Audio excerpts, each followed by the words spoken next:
nous vous informons que ce programme est déconseillé aux moins de 10 ans. Un couple de millionnaires abattus dans leur salon. C'était de loin la scène la plus sanglante que j'ai jamais vue. On ne s'attend pas à un événement d'une telle ampleur dans une petite ville comme Hanford. Une ville tranquille se retrouve en proie à la terreur. Est-ce qu'on a affaire à un groupe de forcenés qui tirent sur n'importe qui? Je ne dormais plus que d'un œil. J'ai mis du temps à retrouver le sommeil. Le mal prend un visage inquiétant. Je n'ai trouvé chez eux aucun remords pour ce qu'ils avaient fait. Sur les terres agricoles les plus fertiles pousse parfois de la pourriture. C'est tout de suite dans Crime en haute société.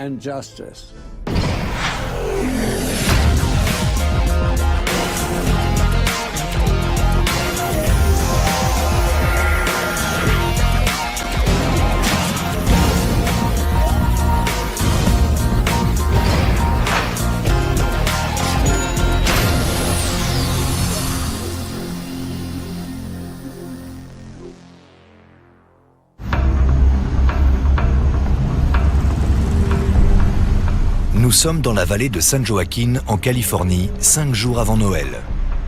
Tiffany Yoakum, jeune étudiante de 21 ans, fait une découverte macabre dans la ferme familiale.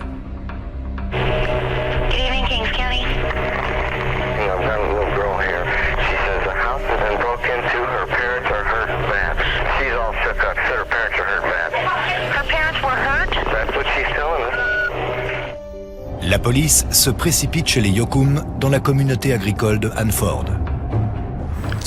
C'est une région rurale, au milieu de nulle part. Les voisins les plus proches se trouvent à 1 ou 2 kilomètres. On est vraiment en plein champ. À l'intérieur, le spectacle est abominable. Il y avait une femme assise dans un fauteuil. Sa tête avait presque complètement explosé. Son mari était allongé par terre sur le dos, la tête baignant dans une mare de sang. Les victimes sont Ray Yoakum, 58 ans, et son épouse Gail. Un couple riche et connu dans la région. À l'armée, j'ai travaillé dans le service médical, donc j'ai vu beaucoup de sang. Mais là, c'était de loin la scène la plus sanglante que j'ai jamais vue. Il semble que Gail ait été abattue la première. Elle était assise, à lire le journal sans se douter de rien. Elle était en robe de chambre. Elle n'a rien vu arriver. Le coup a été tiré depuis la cuisine. La balle a traversé une lampe et l'a touché à la tête. Les enquêteurs pensent que son mari, Ray, était assis à table lorsque le coup de feu l'a surpris. Il semblerait que lorsque le coup est parti, la détonation l'a fait sursauter et il a renversé la table. On a trouvé une tasse de café par terre. Ray a reçu une balle dans la tête, une dans la poitrine et plusieurs dans le bras. Il était clair que l'assassin n'aimait pas du tout les Yoakum. On imagine aisément un massacre pareil se produire dans les rues chaudes de Los Angeles, mais pas au milieu des champs dans ce coin de la Californie. Les rêves de paix bucolique sont bien loin.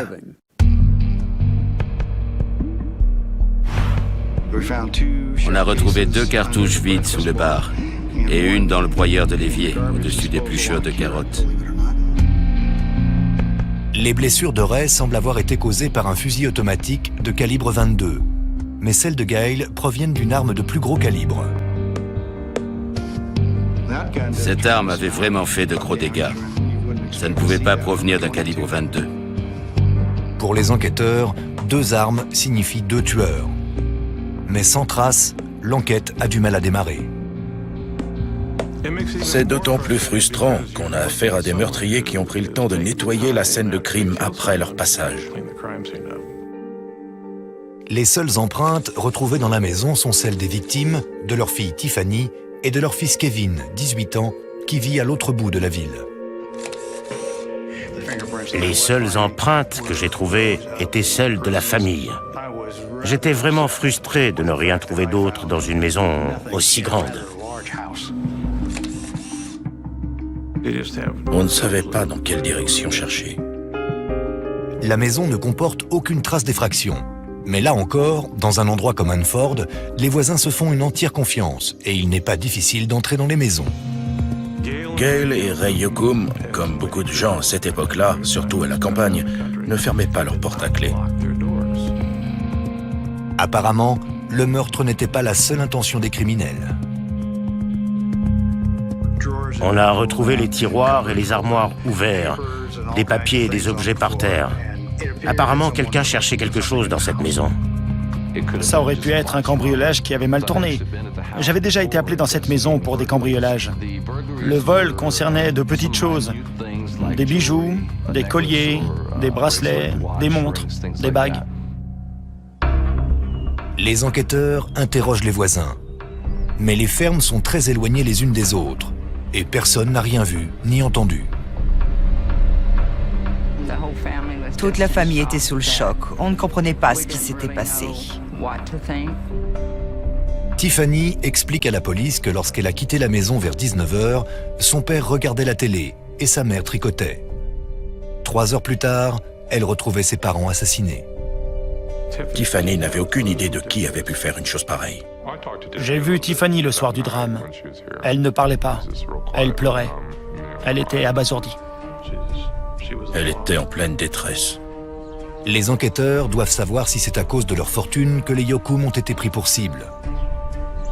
Le patrimoine de la famille de Ray s'élève à près de 18 millions de dollars. Ils possèdent également un bar à Hanford, 2 restaurants à Morro Bay et plusieurs propriétés en location. On a eu un peu peur, on avait beaucoup d'argent, on était assez populaire et on connaissait tout le monde. Ray et Gail étaient multimillionnaires et leurs 250 hectares de terre valaient à eux seuls plus de 4 millions de dollars. Dans leur communauté, leur fortune était très importante. Et ils participaient à tous les événements régionaux. À Hanford, en Californie, il existe un grand fossé entre les familles aisées, qui possèdent les terres, et les gens moins riches, qui y travaillent. Ça aurait pu être un ouvrier mécontent, on ne savait pas. Ce n'était que des suppositions. Mais il y a aussi des rumeurs sur un mobile plus sombre. Il existait une sorte de culte satanique dans la région, des agissements et des croyances bizarres qui auraient pu mener à une tragédie comme celle-ci. On en arrivait à se demander, suis-je en sécurité chez moi? Ou a-t-on affaire à quelqu'un qui abat ses victimes au hasard? Lorsque l'affaire est rendue publique, les habitants de la vallée prennent l'habitude de fermer leurs portes à clé et de garder en permanence une arme à portée de main. C'était une affaire sans précédent. Les gens étaient vraiment choqués par la brutalité de ce double meurtre. Vous savez, Hanford était une petite ville agricole très tranquille. Il ne se passait pas grand-chose à Hanford. Il y avait un vieux cinéma, mais à part ça, tout se passait surtout le vendredi, comme les matchs de foot ou de basket. C'était une petite communauté où tous les habitants avaient grandi ensemble. On vivait au même endroit pendant une vingtaine ou une trentaine d'années. Donc on se connaissait tous et on était presque tous bons amis. Le fait que des gens comme eux, importants et appréciés, soient abattus dans leur propre maison, a installé un sentiment d'insécurité, surtout chez ceux qui vivaient en pleine campagne. Mais la police n'a rien pour rassurer les habitants. Ni suspect, ni mobile, et pas la moindre piste. Les Yokum étaient sans doute rois sur leur terre. Mais lorsqu'on vit sur un terrain de 250 hectares, personne ne peut entendre crier. Une vengeance diabolique rôde dans les champs de coton de Hanford. Cette affaire sans précédent va mettre les nerfs de la police à rude épreuve. 5 jours avant Noël, Ray et Gail Yokum sont assassinés dans leur maison en pleine vallée centrale, en Californie. On ne s'attend pas à un événement d'une telle ampleur dans une petite ville comme Hanford, en plein cœur de la Californie. Les seules preuves retrouvées sur les lieux sont 3 douilles de calibre 22. Les assassins ont vraiment été très méticuleux. Je me souviens m'être dit, j'espère qu'on va y arriver. Les autopsies permettent d'évaluer l'heure de la mort entre 21h30 et 22h. Elles révèlent aussi la brutalité du crime.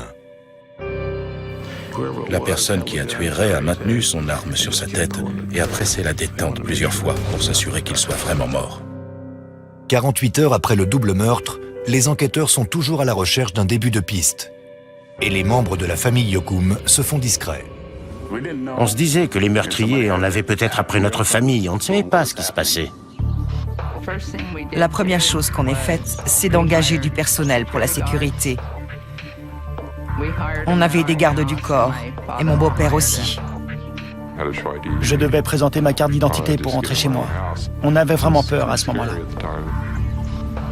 Je ne dormais que d'un œil. J'ai mis du temps à retrouver le sommeil. Les habitants les plus éminents de la commune vivent dans la terreur. Et la police subit une pression énorme pour retrouver les tueurs avant qu'ils ne frappent à nouveau. Ils se mettent alors à chercher des indices dans le passé de la famille Yokum. Le père de Ray, Adley Yokum, fut l'un des premiers à s'installer dans la vallée. Il avait quitté l'Oklahoma au plus fort de la Grande Dépression, avec seulement $10 en poche. Adley Yokum a installé sa famille ici pour prendre un nouveau départ. Il connaissait un peu l'agriculture et c'est pour ça qu'il s'est installé ici. Pendant 6 ans, Adley et ses 4 fils travaillent sans relâche dans les champs de coton. Mon grand frère ramassait entre 300 et 350 kilos de coton par jour. Un ouvrier moyen n'en ramassait pas plus de 200 kilos. Il était vraiment très bon. Je les entendais dire que les temps étaient durs, qu'il était difficile d'acheter à manger, d'élever une famille. Tous les garçons travaillaient pour aider. Enfin, en 1942, la famille a amassé suffisamment d'argent pour acheter une vieille maison entourée de 26 hectares de terre pour cultiver leur propre coton. Mon père les poussait vraiment, il travaillait dur. La plupart des familles de la région ne travaillaient pas aussi dur. Adley a commencé à louer des terres pour ensuite les acheter. Et assez rapidement, il a fini par avoir une très grande propriété. Depuis son adolescence, Ray est un agriculteur appliqué et passionné. Ray Yokum était réputé pour ses champs de coton les plus beaux du comté de Kings. Ces sillons étaient si réguliers que l'eau s'y écoulait en ligne parfaitement droite. Si quelqu'un était capable de changer la terre en or, c'était bien Ray. Les Yokum étaient une famille d'agriculteurs qui avaient réussi. Et ils avaient obtenu cette réussite à la sueur de leur front. Ils l'avaient mérité. Les Yokum se diversifient et commencent à cultiver également du blé et des haricots. Rapidement, la famille ramasse l'argent à la pelle. Le travail de la terre était sans aucun doute une passion pour Ray. Mais avec Gail, ils savent aussi prendre du bon temps. Et vu l'argent qu'ils gagnent, ce n'est pas un problème. À peu près tous les week-ends, on sortait. Ray avait une voiture de course, il avait également un hors-bord, avec lequel il faisait aussi des courses. Gail adorait le tennis. Elle jouait presque tous les jours. Ils aimaient aussi le ski. Ils avaient une propriété sur les pistes. Les Yokum côtoient les personnalités les plus en vue de la vallée. Ils assistent aux cocktails les plus huppés, partent en vacances dans les îles grecques, mais ils ne renient jamais leurs humbles origines. Gail avait une place importante dans l'organisation pour la jeunesse agricole et était très active dans les associations de parents d'élèves. Pendant plusieurs années, elle a aussi fait partie d'autres groupes en faveur des enfants handicapés. L'empire des Yokum continue de s'étendre et tout semble leur réussir. Mais il y a un mouton noir à la ferme qui menace de réduire à néant toutes ces années de dur labeur. Avant leur mort prématurée, Ray et Gail Yokum semblent avoir atteint la réussite. Une exploitation prospère, une fortune s'élevant à plusieurs millions de dollars et beaucoup de temps libre. Mais les enquêteurs découvrent qu'ils avaient malgré tout un gros problème que l'argent ne pouvait pas résoudre, leur fils, Kevin. En voyant Kevin, on aurait dit un enfant de cœur. Mais ce n'était pas le cas, il avait vraiment des problèmes. Kevin était très discret. Quand je le voyais à l'école, il disait bonjour, mais gardait toujours les yeux baissés. Je ne crois pas qu'il ait eu des problèmes jusqu'à l'adolescence. Quand il était petit, il était adorable. Et ensuite, j'imagine qu'il a commencé à avoir de mauvaises fréquentations. Alors que Tiffany travaille dur et réussit très bien à l'école, son petit frère Kevin est complètement différent. Il n'a jamais vraiment travaillé sur l'exploitation. Tout ce que Ray lui laissait faire, c'était passer le balai, nettoyer, faire le ménage. Et Kevin détestait ça. Son père était très exigeant. Il voulait que son fils travaille dur, comme lui et sa famille l'avaient fait avant lui. Kevin ne semble pas avoir hérité de ce gène. L'adolescent ingrat n'a pas l'intention de se fatiguer. Il préfère profiter simplement de la fortune de ses parents, aller à la plage et faire la fête avec ses amis. Les Yocum font tout pour motiver leur fils. Ils lui font suivre une thérapie familiale, utilisent la manière forte et essaient même de l'acheter. Ses parents lui ont acheté une superbe voiture, toute neuve. Pour un gamin à cette époque-là, c'était une voiture de grand luxe. Son père lui a dit qu'il n'aurait qu'à la payer en travaillant sur l'exploitation. Mais il ne l'a pas fait. Donc, qu'a fait son père? Il lui a repris la voiture. Ray était un père assez sévère. Et Kevin le supportait mal. Kevin a rétorqué « Si je ne peux pas avoir la voiture, personne ne l'aura. » Il a pris un maillet et il a commencé à taper dessus. Il a crevé les pneus. Voilà le genre de problème que Ray pouvait rencontrer avec Kevin. À 15 ans, Kevin quitte le domicile familial pour aller s'installer chez des amis. Ses parents et lui ne s'adressent presque plus du tout la parole. Je pense que ses parents ont été tout aussi soulagés que lui par ce départ. Ils n'avaient plus aucun contrôle sur lui. Je sais que Ray avait fini par avoir un peu peur de lui. Tout ça nous a interpellés. On se posait des questions sur lui. La police convoque Kevin pour l'interroger. Celui-ci admet qu'il avait une relation difficile avec ses parents, mais il nie formellement avoir un quelconque rapport avec leur assassinat. Les enquêteurs découvrent ensuite qu'en effet, il a un alibi solide. Des dizaines de témoins affirment l'avoir vu en ville avec Tiffany au moment du meurtre. Kevin mangeait au restaurant avec Tiffany ce soir-là. Tiffany cherchait à réconcilier Kevin avec leurs parents. Tiffany voulait qu'ils viennent passer Noël avec eux pour que la famille soit réunie. Mais Kevin n'était pas très coopératif. Il n'en avait pas envie. Kevin est donc écarté de la liste des suspects et les enquêteurs retournent à la case départ.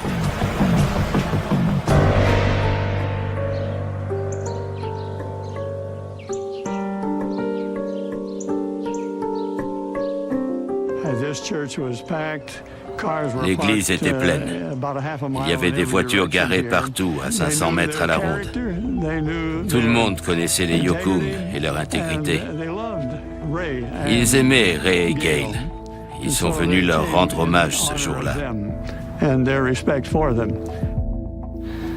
Mon grand-père était anéanti. C'est très dur d'enterrer son fils, son enfant. Il ne s'en est jamais remis. La police met en place un standard téléphonique dédié aux appels de personnes susceptibles de leur apporter des éléments nouveaux. Aussitôt, les appels affluent. C'est un travail énorme, mais il faut s'atteler à la tâche et se concentrer. Et c'est ce qu'on a fait.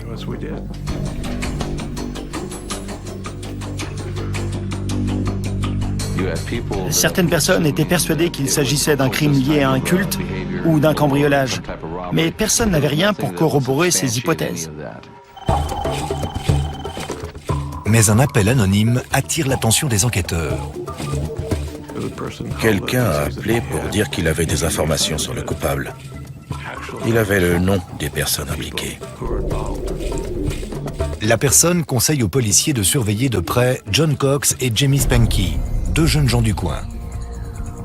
Spanky, un lycéen de 17 ans, a déjà été arrêté pour avoir tenté de tuer son beau-père.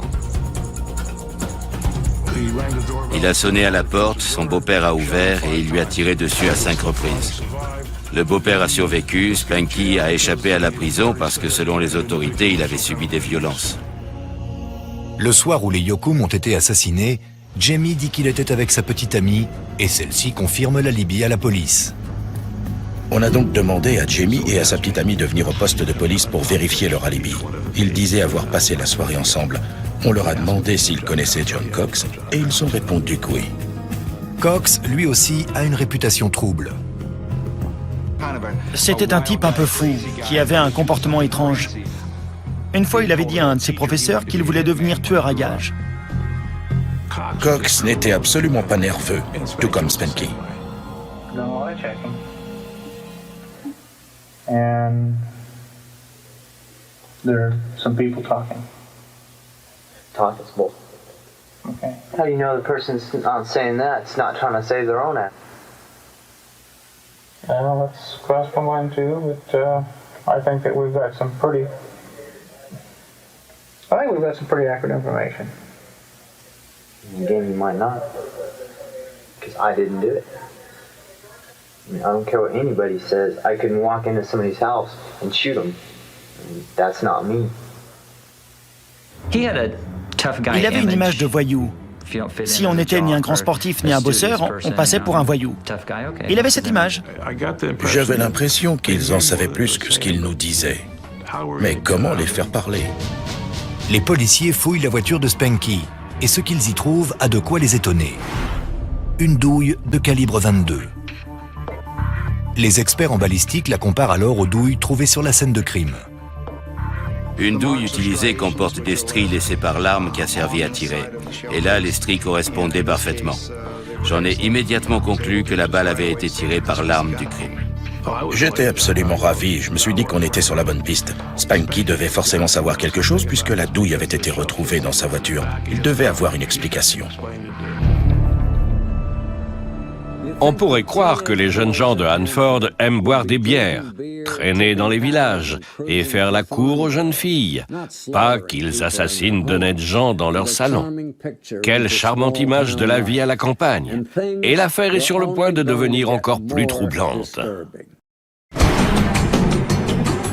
Quand les enquêteurs découvrent que la douille trouvée dans la voiture de Spanky correspond à l'arme du crime, ils sont convaincus que le jeune homme de 17 ans en sait plus qu'il n'en dit. Il répétait que non, qu'il n'avait rien fait et qu'il ignorait comment cette douille était arrivée là. Il avait peut-être pris quelqu'un en voiture et elle serait tombée de sa poche. Il essayait de trouver des raisons pour expliquer ça. Puis il a fini par demander à parler à son père. Mais avant de laisser M. Spanky parler à son fils, les enquêteurs emploient un stratagème éprouvé. Ils mentent et racontent au père de Jamie que son fils est déjà passé aux aveux. Pensant n'avoir plus rien à perdre, M. Spanky raconte tout ce que Jamie lui a dit à propos de son implication dans le meurtre.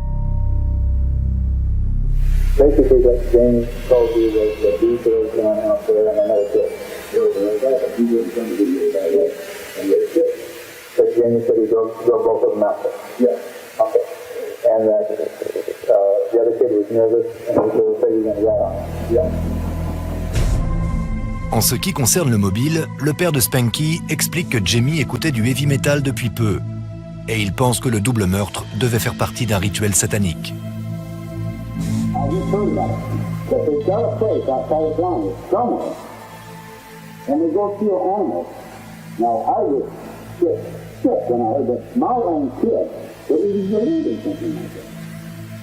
Just like that Charles Manson. He was in that cold here, and he got those other people that believed in him and so forth, and they did stuff that he told them to do, and they really, I don't think they even realized what the hell they were doing. For instance, the doctor came in, he was willing to help us himself. Le père entre dans la pièce, et évidemment, il y a des micros. Je suis dans la pièce à côté pour écouter. Le père dit à Jamie, ils ont tout découvert. Ils m'ont dit qu'ils savent tout, donc je leur ai raconté ce que tu m'as dit. Et Jamie lui a répondu, tu as fait quoi? C'est un coup dur pour Spanky, dénoncé par son propre père. Le jeune homme n'a plus qu'une solution pour s'en sortir, il doit passer aux aveux. Il a avoué. Il nous a dit comment ça s'était passé. Jamie avoue avoir emmené John Cox et son meilleur ami, Mark Lawson, en voiture jusqu'à la maison des Yocum la veille du meurtre. C'est un soir de décembre, il fait nuit, tout est calme. Spanky gare la voiture à une centaine de mètres de la maison. Mark Lawson et John Cox descendent de la voiture. Cox et Lawson s'approchent de la maison à pied, dans l'intention de tuer ses occupants. Mais un simple coup du sort les fait changer d'avis. Ce soir-là, Tiffany était également présente dans la maison. Juste au moment où les garçons s'apprêtent à entrer, Tiffany ferme la porte à clé, comme elle en a pris l'habitude à la fac. Elle ne savait pas qu'ils étaient là, mais ça lui a sauvé la vie. Spanky dit avoir déposé à nouveau Cox et Lawson près de chez les Yokum le lendemain soir.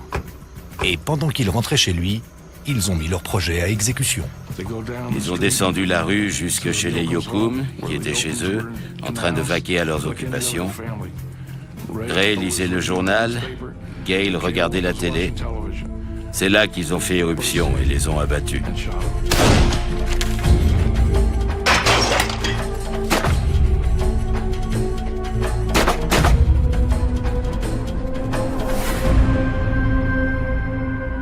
Les deux jeunes fouillent ensuite la maison pour faire croire à un cambriolage, puis tentent de s'enfuir avec la voiture des Yokum. Mais ils ne trouvent pas les clés. Ils rappellent alors Spanky pour qu'il vienne les chercher. Mark était surexcité. Avec l'adrénaline, il répétait « On l'a fait, on a réussi, on les a tués tous les deux. » La cervelle de Madame Yokum a éclaté partout dans le salon. Jamie ne les croit pas, et Lawson lui montre ses gants. Il y avait du sang sur ses doigts. Jamie leur demande pourquoi ils l'ont rappelé, et ils lui répondent qu'il est aussi dans le coup. Jamie les conduit chez John, et là, il se débarrasse des armes et de toutes les preuves. Spanky raconte qu'avec Cox et Lawson, ils sont ensuite allés jeter les armes dans un canal asséché à 25 km de là. Il restait de la boue au fond du canal. Ils ont enterré les canons des fusils dans la boue, ont essuyé leurs empreintes sur les crosses avec une serviette et ont tout jeté dans un buisson. Les policiers se rendent sur les lieux et trouvent 3 fusils vides, exactement à l'endroit désigné par Spanky. Les armes sont immédiatement examinées. On voulait vérifier les stries par rapport aux douilles retrouvées. On a examiné les canons au microscope et les marques correspondaient parfaitement. L'identification a été très facile. La version de Spanky se confirme. Mais il manque toujours une pièce du puzzle, le mobile du crime. Qu'est-ce qui peut pousser 2 adolescents à entrer dans une maison et massacrer un couple tranquille? Ont-ils été poussés par Satan? Ou se passait-il quelque chose d'encore plus sinistre? Jamie Spanky a raconté à la police tout ce qui s'est passé le soir du double meurtre chez les Yokum. Les enquêteurs cherchent maintenant à comprendre pourquoi. Spanky comprend qu'il est coincé et accepte de tout révéler. Son père lui a dit qu'il devait tout avouer et qu'il pourrait sans doute trouver un accord pour s'en tirer au mieux. Le procureur était là et Spanky nous a tout expliqué. Spanky fait alors un aveu terrifiant. Les tueurs n'étaient pas satanistes. Ils avaient été payés pour commettre ce meurtre. Payés par le fils des Yokum lui-même, Kevin. J'avais vraiment l'intuition que c'était la vérité. Et en effet, les enquêteurs découvrent que Spanky et Yokum sont bien en contact, et depuis longtemps. Jamie et Kevin se sont rencontrés à force de se croiser en ville. Et ils ont commencé à traîner ensemble. Jamie, Spanky et Kevin étaient amis. Je suis même presque sûr que Kevin était allé vivre chez Jamie à un moment. Ils ont développé une certaine amitié. Ils fréquentent ensuite la même école pour adolescents difficiles. C'est là qu'ils rencontrent John Cox. Kevin faisait partie des enfants de riches exploitants. Spanky était plutôt de classe moyenne et nous, on était plutôt pauvres. Il y avait de tout. Mais d'après Spanky, le fait d'être le fils de riches exploitants n'est pas suffisant pour Kevin Yokum. Depuis des années, il est obsédé par l'idée de vivre sans son père et sa mère. Kevin parlait beaucoup de sa haine envers ses parents. Il souhaitait leur mort. Il voulait récupérer leur fortune. Il voulait profiter de la vie à la ferme, de la vie facile, faire la fête et s'amuser. Kevin avait tout à gagner. Presque 2,5 millions de dollars pour un gamin de 18 ou 19 ans. Kevin Yokum avait choisi Spanky parce qu'il savait qu'il avait déjà tiré sur quelqu'un. C'était l'homme de la situation. Mais quand il en a été question, Spanky a dit qu'il ne le ferait pas. Spanky raconte aux enquêteurs qu'il n'avait pas l'intention de tuer lui-même les parents de Yokum. Mais il dit à Kevin connaître quelqu'un qui ferait l'affaire, John Cox. John Cox avait une réputation. Il voulait être tueur à gages. Il se voyait comme un gros dur. Je pense qu'ils prenaient tout ça un peu à la rigolade au début. Et puis, à force d'en discuter, l'idée a pris de l'ampleur. Et c'est devenu un projet sérieux. Spanky dit à Kevin que s'il y met le prix, Cox serait prêt à tuer. Kevin a proposé à John $10 000 pour aller tuer ses parents. Et John a accepté. Les deux jeunes gens engagent le meilleur ami de Cox, Mark Lawson, également pour $10 000. Spanky recevra $7 000 pour les conduire sur les lieux. C'était une somme d'argent énorme pour John, Mark et Spanky. Spanky, Cox et Kevin pourraient vivre ensemble à la ferme, sans parents ni personne pour les surveiller. Pendant plusieurs semaines, les 4 adolescents envisagent différentes méthodes pour le meurtre des Yokum, avant de décider de faire irruption chez eux. Kevin dessine même un plan de la maison pour le montrer à ses complices. Mais 3 jours après le meurtre, leur conspiration est révélée. La police a débarqué chez nous, ils ont entraîné John hors de sa chambre et l'ont plaqué au sol dans le salon, puis ils l'ont emmené. La police arrête Cox et Lawson, mais tous deux nient les faits et désignent leur accusateur, Jamie Spanky. Il faut toujours un bouc émissaire. Comme Spanky avait des antécédents de tentatives d'homicide, il a été le premier à parler, c'est logique. Quand on se sent menacé, on attire l'attention ailleurs. Les enquêteurs obtiennent également un mandat d'arrêt contre Kevin Yokum. Il était furieux. Il nous assurait qu'on s'attaquait à un innocent. Quand j'ai su que Kevin avait été arrêté, j'ai été stupéfaite. Je n'y croyais pas. Et j'espérais de tout cœur que c'était une erreur. Les enquêteurs essaient d'interroger Kevin, mais celui-ci exige un avocat et refuse de répondre à la moindre question. Il refusait de nous parler. On lui a énoncé ses droits et il a dit « Je ne dirai rien ». Seul un monstre ferait ainsi tuer ses parents. Mais lorsque ce monstre se cache dans le corps d'un beau jeune homme riche, la justice a de quoi douter. Les journalistes affluent des 4 coins de la Californie et très rapidement, la petite communauté de Hanford ne peut plus garder cette histoire secrète.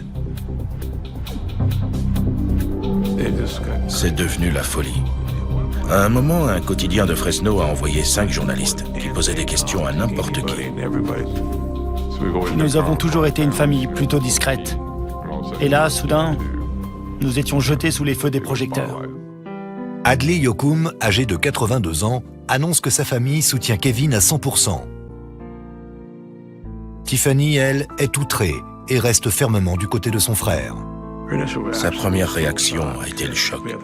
Elle nous assurait qu'il était innocent, qu'il n'avait rien à voir là-dedans. Elle était furieuse. Kevin avait l'air d'un garçon très bien.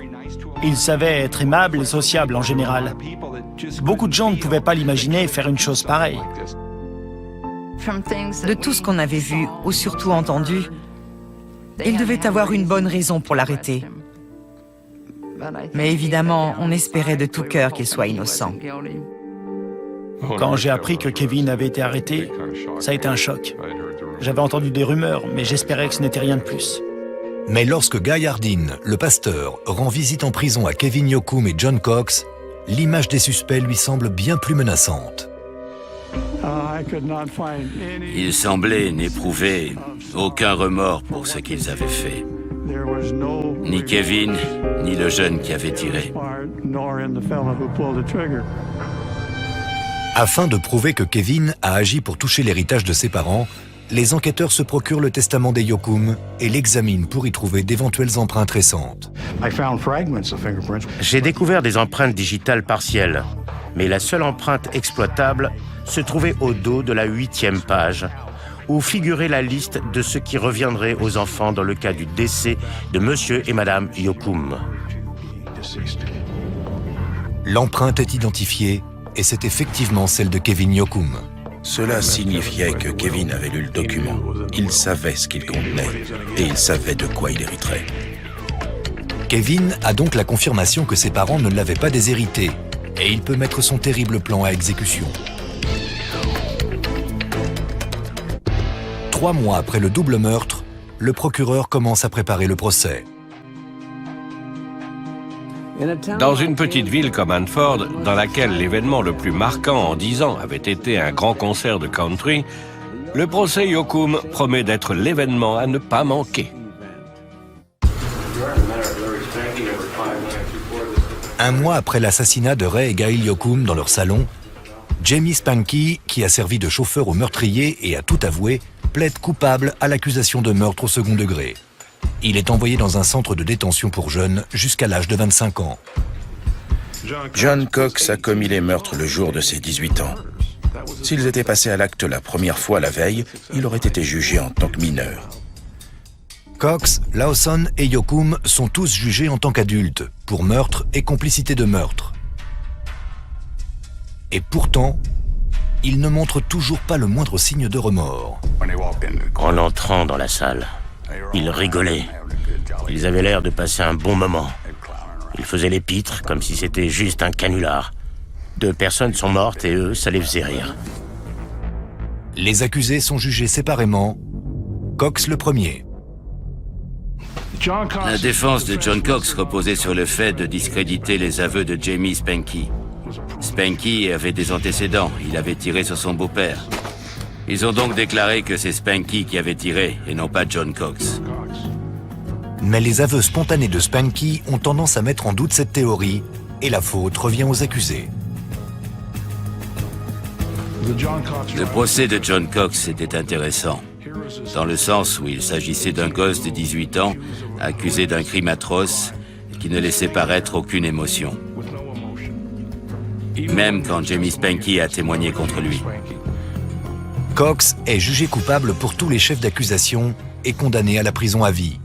Il ne pourra pas prétendre à la liberté conditionnelle avant son 94e anniversaire. Quand le verdict est tombé, il a enfin laissé paraître son côté humain. Il s'est pris la tête dans les mains et il s'est mis à pleurer. Si son but, c'était de devenir un tueur à gages, il a réussi. Après la condamnation de Cox, son complice Mark Lawson décide de plaider coupable et accepte de témoigner contre Kevin Yoakum. Il a déclaré que c'est Kevin qui avait eu l'idée, que John avait accepté et lui avait demandé de l'aider. Et Mark a accepté. Mark était un suiveur. Il n'était pas méchant, mais il semblait n'avoir aucune ambition personnelle. Ça lui convenait d'avoir le second rôle. Il était Robin et John était Batman. Lawson raconte aux enquêteurs que c'est Cox qui a tiré sur Gail Yoakum, mais qu'ensuite son arme s'est enrayée. Le procureur présente l'arme en question comme pièce à conviction. Ray s'est alors levé pour les arrêter et John a reculé en hurlant à Mark « Descends-le, tue-le !» Lawson avoue avoir tiré sur Ray Yoakum à plusieurs reprises jusqu'à ce qu'il tombe à terre. John a demandé à Mark de l'achever, mais Mark répétait qu'il ne pouvait pas, qu'il n'y arriverait pas. John lui a pris l'arme, l'a pointé sur la tête de M. Yoakum et a vidé le chargeur. En échange de son témoignage, Lawson obtient une peine de seulement 8 ans en centre de jeunes détenus. Mark Lawson a assassiné Ray Yoakum et a été libéré à l'âge de 25 ans. S'il était jugé aujourd'hui avec le durcissement des lois, il serait encore en prison. 18 mois après le meurtre de ses parents, Kevin Yoakum rejette l'offre de plaider coupable. L'affaire est renvoyée devant le tribunal. Je me suis dit que ça allait être un sacré procès. Il y avait de l'argent, un héritage, un fils de bonne famille et un couple de travailleurs respectables et très en vue dans la région. La défense a un atout de taille. La sœur de Kevin, Tiffany, sa plus fidèle alliée.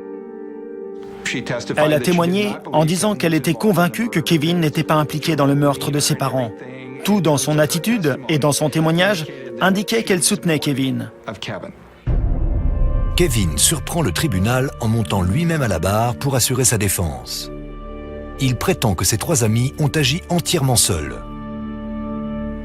Kevin admet qu'il a sans doute plaisanté avec eux sur le sujet, mais affirme que les 3 autres ont pris leur décision seuls, dans l'espoir qu'une fois ses parents morts, il les invitera à s'installer chez lui. Il est resté à la barre pour le contre-interrogatoire pendant 1 jour et demi. Il répétait très posément « C'est pas moi.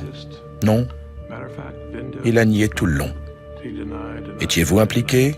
Est-ce que c'était vous? Non, non. Le procès dure 2 mois. Après 9 jours de délibération, le jury déclare Kevin Yoakum coupable d'association de malfaiteurs et d'incitation au meurtre. Il le condamne à 26 ans de réclusion. Mais le jury ne se prononce pas sur l'accusation d'homicide volontaire. Kevin était déçu du verdict, mais il gardait un certain espoir. Mais la chance est en train de tourner pour Kevin.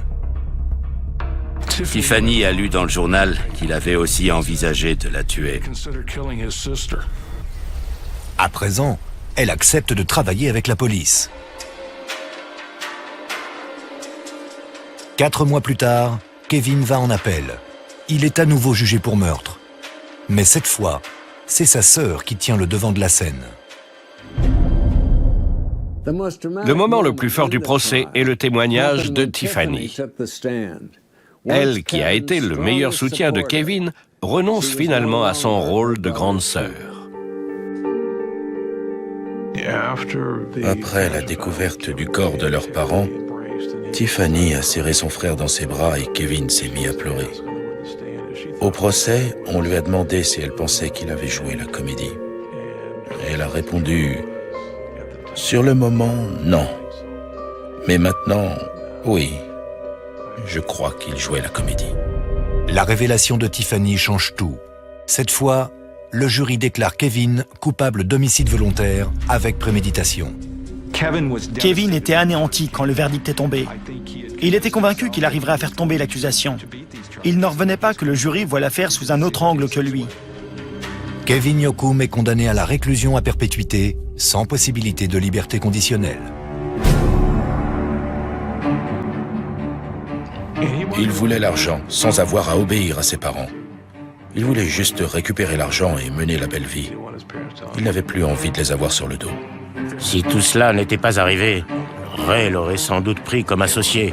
Kevin était un peu trop pressé d'avoir l'argent, j'imagine. La ferme des Yoakum était vraiment immense. De grands espaces, des champs à perte de vue. Il était libre de ses mouvements. Tout ce qu'il avait à faire, c'était de bien se tenir. Maintenant, il vit dans une cellule minuscule.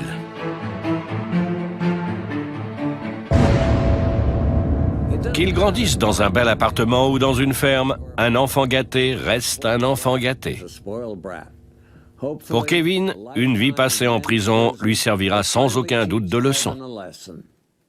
C'était Dominique Den, merci de nous avoir suivis.